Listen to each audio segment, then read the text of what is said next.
اور لوگوں کا اعتراض یہ بھی ہے، حامد خان صاحب اور باقی لوگوں کا بھی، وہ کہتے ہیں کہ جو اسٹیبلشمنٹ کے جو جرنیلوں کے منظور نظر ججز ہیں ان کو آپ سپریم کورٹ میں لا رہے ہیں تاکہ یہاں پہ ہم اتنی بھرمار کر دیں کہ چاہے فل کورٹ بھی بن جائے تو جرنیلوں کے اور اسٹیبلشمنٹ کے جو ججز ہونا منظور نظر وہ زیادہ ہوں مبینہ طور پہ، اور وہ ہم فیصلے اپنی مرضی سے لیں، یہ لیگل فریٹرنٹی کا خیال ہے۔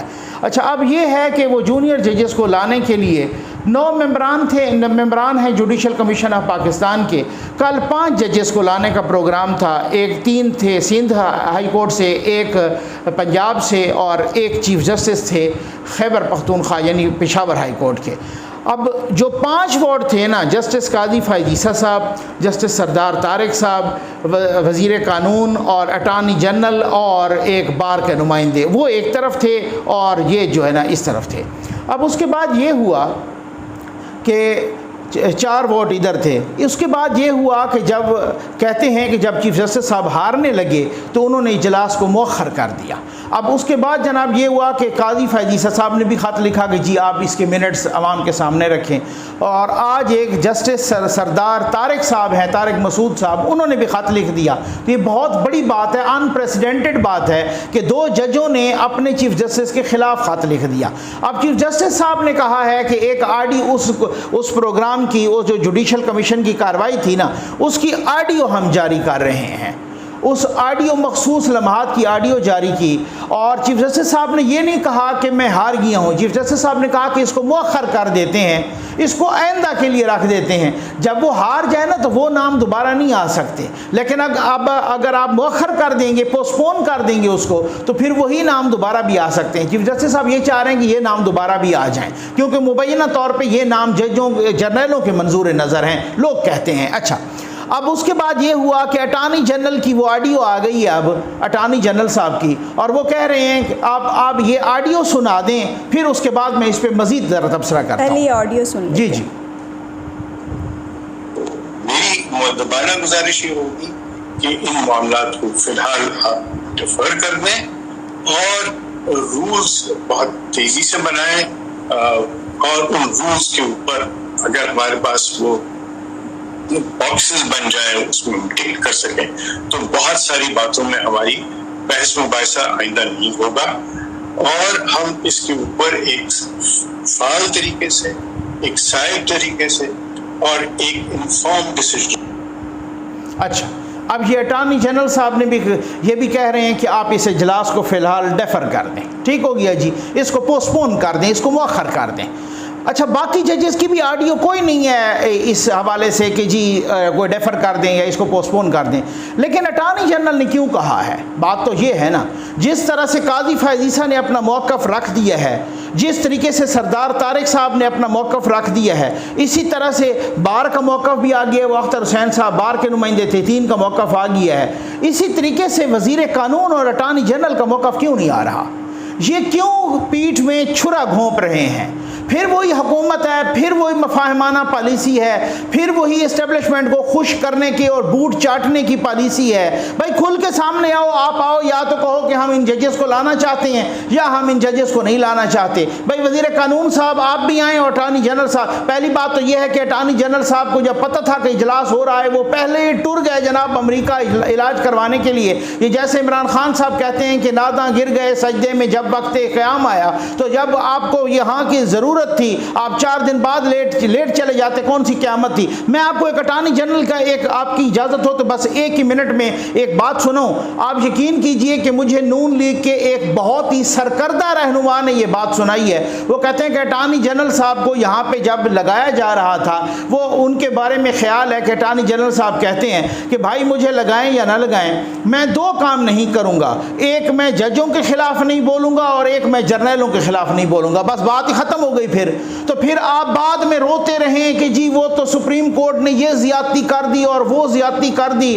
اور پتہ نہیں اگلے 2035 تک پتہ نہیں کیا کیا ہمارے ساتھ ہو گیا، نواز شریف صاحب کے ساتھ بھی زیادتی ہو گئی اور مریم نواز کے کیسز میں بھی زیادتی ہو گئی، فلاں زیادتی ہو گئی، اور آپ خود جرنیلوں کے منظور نظر ججوں کو بھرنا چاہتے ہیں سپریم کورٹ میں، تو پھر بھریں، پھر مفاہمانہ پالیسی اپنائیں۔ پھر بات تو وہ ہے نا کہ عمران خان صاحب ڈٹ کے تو بات کرتے ہیں نا، چاہے وہ غلطی کرتے ہیں، چاہے وہ غلط بول دیتے ہیں، ڈٹ کے کرتے ہیں بات، ماں بہن ایک کرتے ہیں، ایسی کی تیسی کر دیتے ہیں. تو یہی پالیسی ہے نا, آپ نہ ادھر کے نہ ادھر کے, نہ کھل کے سامنے آتے ہیں, صاف چھپتے بھی نہیں, سامنے آتے بھی نہیں. وہی والی بات ہے. اور کل کو آپ پچھتاوے کا شکار ہو کہ جناب ہم سے کیا ہو گیا, اور پھر آپ کہیں کہ جناب نواز شریف صاحب کو بھی دھوکہ دیا گیا تھا اور یہ ہو گیا تھا وہ ہو گیا تھا. تو بھائی وزیر قانون بھی آؤ آپ سامنے, اور اٹارنی جنرل بھی آپ سامنے آؤ, اور آپ سامنے آ کے کہو جس طرح سے جسٹس قاضی فائز عیسی صاحب نے کہا ہے, جس طرح سے بار کے نمائندوں نے کہا ہے, جس طریقے سے جسٹس سردار طارق صاحب نے کہا ہے, آپ آؤ اور آپ کہو کہ ہم نے مسترد کیا, یہ غلط بات ہے, یہ پہلے والی بات تھی, یہ ہم نے پہلے آڈیو تھی,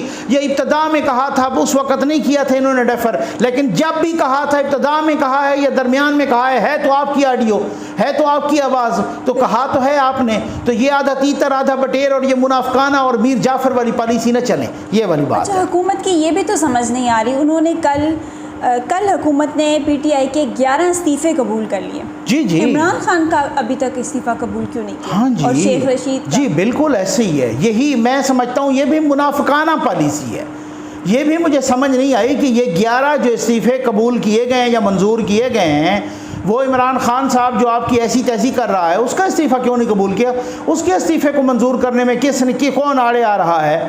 شیخ رشید جو روز ہی نئی شرلی چھوڑ دیتا ہے, اس کا استعفیٰ منظور کرنے میں کون آڑے آ رہا ہے؟ اچھا, آپ کو یاد ہے فواد چودھری نے بھی تو یہ اعلان کیا تھا, فواد چودھری, اسد کیسر, قاسم سوری, ٹھیک ہو گیا نا, اور یہ سارے لوگ, شاہ محمود قریشی تو تقریر کرنے والا تھا, ہم سارے سن رہے تھے, وہ تو جب تقریر کرنے لگا تو انہوں نے خود استعفوں کا اعلان کیا, اس کا کیوں نہیں منظور کیا؟ تو یہ سمجھ کوئی نہیں آتی کہ بھائی جو ہے نا, یہ آسان ترین طریقہ تھا, سب کے استعفے آپ منظور کرتے, کوئی تو ہے نا منظور نہیں کرنے دے رہا نا. تو یہ پوچھ کے اور یہ جناب میسنے بن کے اور اس طریقے سے چلیں گے, کل کو آپ کو لگتے ہیں دفعے, پھر آپ آتے ہیں ٹی وی میں اور آپ پھر ٹی وی پہ بیٹھ کے اور آپ پریس کانفرنسز کرتے ہیں. تو یہ آپ جو ہے نا, میں سمجھتا ہوں ڈبل سٹینڈرڈ, اب یہ منافقت ختم ہونی چاہیے. اچھا, آج شیخ رشید صاحب نے ایک ٹویٹ کیا ہے, پہلے میں آپ کو ٹویٹ پڑھ کے سنا. اچھا, ضمنی الیکشن کی بجائے نئے الیکشن پر معاملات طے پا گئے ہیں. الیکشن کی تاریخ, نئے الیکشن کمیشن اور نگران حکومت کا فیصلہ قوم جلد سن لے گی. قرنطینہ والے بھی الیکشن مان گئے ہیں, صرف فضل الرحمان رہ گئے ہیں. $250 کا بجلی اور LPG میں 10 روپے کا اضافہ مارکیٹیں بند کر دے گا. اب یہ شیخ صاحب خیر ویسے شورلی چھوڑتے رہتے ہیں, لیکن قرنطینہ والے کا ان کا اشارہ ہے زرداری صاحب کے بارے میں, کیونکہ زرداری, ہاں میں آپ کو ایک بات بتا دوں, نواز شریف صاحب تو پہلے دن سے کہہ رہے تھے بھائی یہ لعنت اپنے ذمہ نہ لو, یہ عمران خان کا 4 سال کا گند ہم پہ ڈال دیا گیا, آپ الیکشن کی طرف جاؤ, وہ تو پہلے دن سے کہہ رہے تھے, ٹھیک ہو گیا نا. انہوں نے جا کے ٹولیوں میں بیٹھ کے پھر نواز شریف صاحب کو منایا اور ان کا جو ہے نا منتیں کی, منت ترلے کیے. اچھا ٹھیک ہے جناب, اب مسئلہ یہ ہے کہ یہ کہا کہ اگر آپ فوری طور پہ جاتے ہیں تو پھر آپ کو نقصان ہوگا, کیونکہ فوری طور پہ کبھی خان صاحب کو بھی نقصان تھا نا. آپ کو یاد ہے وہ بلاول صاحب کراچی سے چلے تھے, ہر 2 گھنٹے کے بعد کیا کہتے تھے, استعفیٰ دو اسمبلی توڑو. خان صاحب کو سوٹ نہیں کرتی تھی, انہوں نے نہیں توڑی, اب کسی کو یہاں اس وقت نہیں سوٹ کرتی. تو خیر اب بات یہ ہے کہ وہ کہہ رہے ہیں کہ شیخ رشید صاحب کہہ رہے ہیں کہ قرنطینہ والے بھی مان گئے, زرداری صاحب کو کرونا ہوا ہے نا, اللہ تعالیٰ ان کو صحت دے, وہ وہاں سے تو وہ انہوں نے اپنے آپ کو جو ہے نا کوارنٹین کیا ہوا ہے, تو وہ قرنطینہ والے بھی مان گئے ہیں, تو ان کی طرف اشارہ ہے, اور باقی رہ گئے ہیں صرف مولانا فضل الرحمان. تو میں سمجھتا ہوں کہ اس کا چاہے شرلی ہے, چاہے جھوٹ ہے, سچ ہے, جو بھی ہے, اس کا کم از کم ریئیکشن آنا چاہیے کہ جی ہم نہیں مان گئے, اور کوئی ایسی بات نہیں ہے, اور کوئی معاملات طے نہیں پائے, اور کوئی اکتوبر میں نہیں ہو رہے, یا کب ہو رہے ہیں. میں نے تو یہ سنا ہے کہ نومبر تو ڈیفینیٹلی کراس کیا جائے گا, نومبر تو گزرے گا, کیونکہ اصل میں تو بات یہ ہے نا, سارا رول ہی نومبر کا ہے بھائی جی, سارا رول آپ کو پتہ تو ہے نومبر میں ہونا کیا ہے. 28-29 نومبر کو وہ سارا رول ہی اسی نومبر کا ہے کہ جو آرمی چیف کی چاہے ایکسٹینشن ہونی ہے, تبدیلی ہونی ہے, جو بھی ہونا ہے, نیا آنا ہے یا پرانے نے نیا ہونا ہے, جو بھی ہونا ہے, سارا رول ہی اسی چیز کا ہے. تو آئی تھنک کہ یہ بھی وہ کر رہے ہیں کہ جی نومبر کراس ہو جائے نا تو پھر خیر سے خان صاحب کو بھی بریکیں لگ جائیں گی. یہ سارا رولا اسی چیز کا ہے. یہ جو چیخ پکار لگی ہوئی ہے نا, چیخ و پکار, یہ وہی نومبر کی چیخ و پکار ہے, باقی کوئی اس میں نہیں. تو دیکھتے ہیں, لیکن اس کا ریئیکشن آنا چاہیے, اس کا رد عمل آنا چاہیے پیپلز پارٹی کا. یہ شیخ صاحب نے ان کے لیڈر پر ایک الزام لگا دیا ہے جو سب سے بڑے الیکشن کی مخالفت کر رہے تھے, زرداری صاحب. یہ آپ دیکھ لیں. اچھا, آج ہم نے میڈیا پر سنا کہ جنرل باجوہ صاحب نے امریکی نائب وزیر خارجہ وینڈی شرمن کو فون کیا اور ان سے کہا کہ امریکہ IMF پر دباؤ ڈالے اور کہے کہ ہمیں جلد قرض ریلیز کرے. صحیح. اس پر پھر عمران خان صاحب نے ایک نجی ٹی وی کو انٹرویو دیا اس کے بعد اور یہ کہا. پہلے آپ کو وہ کلپ ہاں کلپ سنا ہے نا. بالکل. اور میں نے شروع میں یہ بات کی اور مجھے انہوں نے کہا آرٹیکل 6 لگانا چاہیے میرے اوپر. میں نے ان کو کہا کہ میں دیکھ رہا ہوں اپنی معیشت کو نیچے جاتے ہوئے, اور اگر ہماری معیشت نیچے گئی تو ہم نے پہلی پاکستان کی نیشنل سیکیورٹی پالیسی بنائی تھی. اس میں ہم نے یہ لکھا تھا کہ ملٹری سیکیورٹی کے علاوہ اکنامک سیکیورٹی بھی چاہیے. اور سوویت یونین کی مثال دی کہ جب ان کی اکنامک سیکیورٹی ختم ہوئی یا معاشی طور پہ وہ نیچے گئے تو ان کی وہ ملک ٹوٹ گیا. تو میں تب یہ کہا تو انہوں نے کہا یہ آرٹیکل 6. ابھی بھی میں یہ کہہ رہا ہوں کہ جیسے جیسے ہم کمزور ہوتے جا رہے ہیں, اگر یہ بات ٹھیک ہے کہ جنرل باجوہ ٹیلی فون کر رہے ہیں ان کو امریکیوں کو کہ ہمیں مدد کرے IMF کے ذریعے, اس کا مطلب کہ ہم کمزور ہوتے جا رہے ہیں. اس لیے آرمی چیف, نہیں تو آرمی چیف کا تو کام نہیں ہے. اور اگر اسی طرح کمزور ہوئے تو آپ کا کیا خیال ہے کہ کیا ہماری امریکہ مدد کرے گا اور وہ پھر ہمیں کوئی ہمارے سے ڈیمانڈ نہیں کرے گا؟ کیا چیز ڈیمانڈ کرے گا ہمارے سے؟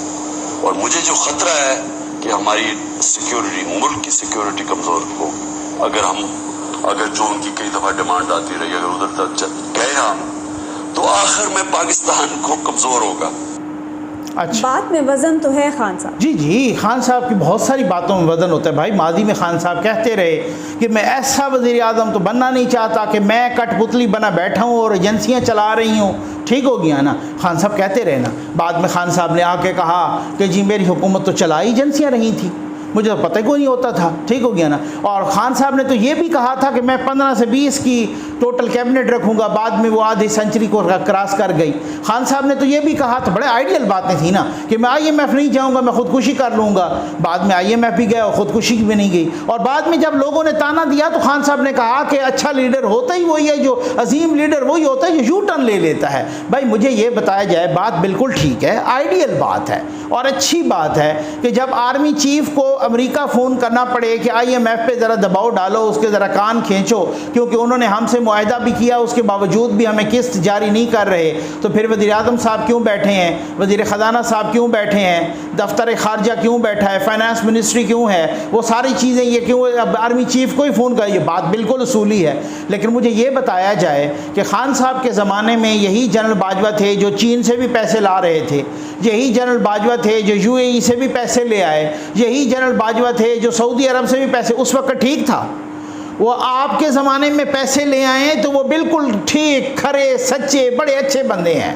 اور ان کے زمانے میں کہیں امریکہ کو کہ جی آپ ذرا IMF کو تھوڑے کان کھینچے, کیونکہ ہمارے ساتھ معاہدہ کر کے بھی ہمیں نہیں دے رہے. اور کیوں نہیں دے رہے, ہم نے بجلی کے بھی بل بڑھائے ہیں, ہم نے قیمتیں بڑھائی, ہم نے پیٹرول کی, وہ ساری چیزیں یہ ظاہر ڈسکس ہوئی ہوں گی, اور وہ سارا کچھ جو ہے نا, تو اس کے باوجود بھی ہمیں قسط نہیں جاری کر رہے. تو یہ کیوں نہیں جاری کر رہے؟ ٹھیک ہے, ان کو کہیں کہ ہم قسط جاری کریں, تو اب وہ غلط ہو گئی ہے. اب مسئلہ یہ ہے کہ جب ہم اپوزیشن میں ہوتے ہیں اس وقت ہم کوئی اور باتیں کرتے ہیں, جب ہم حکومت میں ہوتے ہیں اس وقت کوئی اور باتیں کرتے ہیں. اپوزیشن میں ہم چے گویرا بن جاتے ہیں, ہم اپوزیشن میں خیر سے جو ہے نا موز تنگ بن جاتے ہیں, ہم اپوزیشن میں خمینی بن جاتے ہیں, اور جب ہم آتے ہیں, ہم اپوزیشن میں ہوتے ہیں تو نیلسن منڈیلا بن جاتے ہیں, اور جب ہم آتے ہیں حکومت میں تو پھر اس کے بعد جناب ہم بھیگی بلی بن جاتے ہیں, پھر اس کے بعد ہم کسی کے سامنے کوئی وہ نہیں کر سکتے. تو یہ باتیں آئیڈیل, اصولی, یہ ساری کچھ بڑی ٹھیک ہوتی ہیں, لیکن ان کے اپنے زمانے میں بھی تو وہی بھاگتے رہے, وہی ان کو سارا کچھ کر کے دیتے رہے. تو اس میں ایسی کون سی بات ہے کہ وہ پھر جو ہے نا, تو یہ اب طنز کرنے والی بات, اور ہم کمزور ہو جائیں گے اور وہ ہو جائیں گے اور یہ ہو جائیں گے. آپ کے زمانے میں بھی سرکار ایسے ہی ہوتا رہا ہے. یہ وہ مولانا فضل الرحمان صاحب نے بالکل ٹھیک کہا آج کی پریس کانفرنس میں بھی, کہ چونکہ آپ کو پتہ ہے کہ امریکہ کی خلاف مخالفت میں نعرہ لگائیں تو یہ چورن پاکستان میں بکتا ہے, اس وجہ سے آپ نے بھی یہ چورن بیچنا شروع کر دیا. اور جب آپ حکومت میں ہوتے ہیں تو پھر ٹرمپ کے پاس بیٹھ کے ایسی بھیگی بلی بنتے ہیں کہ پھر آپ ان کو کہتے ہیں ہم تو آپ کے پارٹنر ہیں, ہم تو یہ چاہتے ہیں کہ آپ کے ساتھ بڑا اچھا تعلق رہے, ہم تو یہ چاہتے ہیں. ڈاکٹر عافیہ صدیقی کے بارے میں آپ نے ایک لفظ نہیں بولا. وہاں کی ایک صحافی کھڑی ہوئی اور انہوں نے سوال کیا کہ ڈاکٹر عافیہ صدیقی کے بارے میں تو آپ نے یہاں آ کے ایک جملہ نہیں بولا. اب آپ بڑے چیگویرا بنے ہوئے ہیں. یہ باتیں کرنے بڑا آسان ہوتی ہیں. بس یہ والی صورتحال ہے. اس کے ساتھ ہی ہمارے پروگرام کا وقت ختم ہو جاتا ہے. امید ہے آپ کو آج کا پروگرام پسند آئے ہوگا. اپنا فیڈ بیک ضرور دیجیے گا. اللہ حافظ.